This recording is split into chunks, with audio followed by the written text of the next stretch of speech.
আসসালামু আলাইকুম। আপনারা সবাই কেমন আছেন? আশা করছি ভালো আছেন। আমিও আল্লাহর রহমতে ভালো আছি।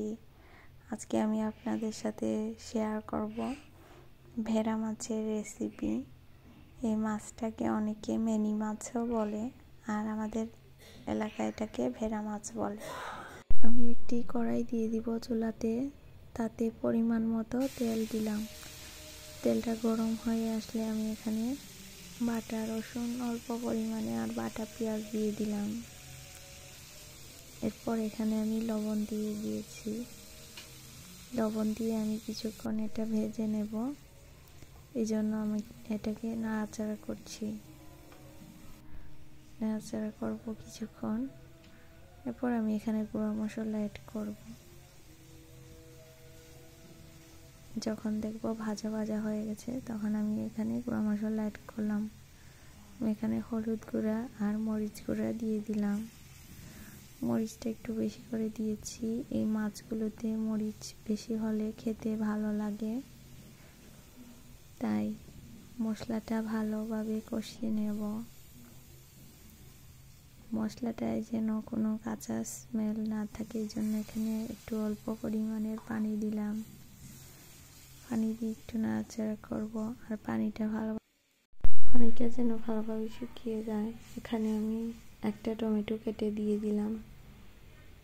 দেওয়ার পর একটু নাড়াচাড়া করে দিব। যে দেখুন পানিটা শুকিয়ে গেছে। এখন আমি এখানে ঝোলের জন্য পরিমাণ মতো পানি দিয়ে দিলাম।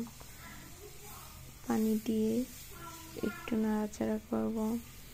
এরপর যখন জাল উঠে যাবে, তখন আমি এখানে মাছগুলো দিয়ে দিব। মাছগুলো আমি আগেই কেটে দিয়ে পরিষ্কার করে রেখে দিয়েছি। এই মাছ দিয়ে দিলাম। মাছ দিয়ে একটু নাড়াচাড়া করব। নাড়াচাড়া করে মাছের সাথে মশলাগুলো ভালোভাবে মিশিয়ে নেব।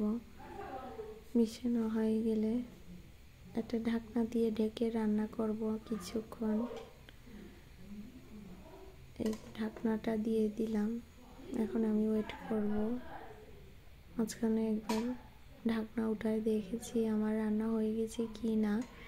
দেখলাম যে আর একটু হওয়ার বাকি আছে। এরপর ঢাকনা দিয়ে ঢেকে আরও কিছুক্ষণ রান্না করলাম। এখন আমি কাঁচামরিচ আর ধনেপাতা দিলেই তৈরি হয়ে যাবে আমার মাছের রেসিপি। আমার ভিডিও ভালো লাগলে লাইক, কমেন্ট, ফলো দিয়ে পাশে থাকবেন, আর ইউটিউব চ্যানেল থেকে দেখলে সাবস্ক্রাইব করবেন। ধনেপাতা দেওয়া শেষ। আমি একটু বেশি করেই দিয়েছি, তরকারিটা যেন টেস্ট লাগে। আর ছোট মাছ বা ছোট জাতীয় যে কোনো মাছে ধনেপাতা বেশি হলে খেতে খুব ভালো লাগে। এই যে দেখুন লাস্ট লুক আমার তরকারির। প্লিজ আমার ভিডিও ভালো লাগলে সাপোর্ট করবেন। আল্লাহ হাফিজ।